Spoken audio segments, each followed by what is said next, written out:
Base লাভার্সদের জন্য একটা অস্থির ব্লুটুথ স্পিকার নিয়ে এলো হাই ফিউচার। কথা বলছিলাম হাই ফিউচার রিপল নিয়ে। এটা মাঝারি সাইজের একটা 30 ওয়াটের ব্লুটুথ স্পিকার, যাতে আছে একটা 10 ওয়াটের টুইটার এন্ড 20 ওয়াটের ম্যাসিভ ওফার। একদমই ক্লাসিক একটা ডিজাইন বলতে পারেন। ফ্রন্টে তাদের লোগোটা রয়েছে, উপরে থাকতেছে সমস্ত জরুরি বাটনস।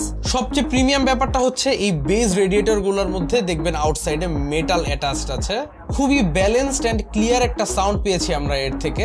ম্যাক্স ভলিউমেও থাকছে না কোনো ডিস্টরশন। আর শুধু সাউন্ড এন্ড বিল্ড কোয়ালিটি না, এই স্পিকারটার আনবক্সিং এক্সপিরিয়েন্সটাও যথেষ্ট প্রিমিয়াম টাইপের। এটার টাইপ সি পোর্ট দিয়ে ম্যাক্সিমাম 10 ওয়াটে এটাকে চার্জ দিতে পারবেন। এন্ড বেস্ট পার্ট হচ্ছে এর ব্যাটারি ব্যাকআপ। মোটামুটি 70-80% ভলিউমে ইউজ করলেও এটা আপনাকে 6 থেকে 8 ঘন্টার মতো ব্যাটারি ব্যাকআপ দিবে একটানা প্লেব্যাক। তাছাড়া IPX7 এর ওয়াটার রেজিস্ট্যান্স রেটিং তো আছেই। 12 মান্থস অফিসিয়াল ওয়ারেন্টি সহ এই ব্লুটুথ স্পিকারটি 5200 টাকায় পেয়ে যাবেন টপ টেক জোনের অফিসিয়াল ওয়েবসাইটে।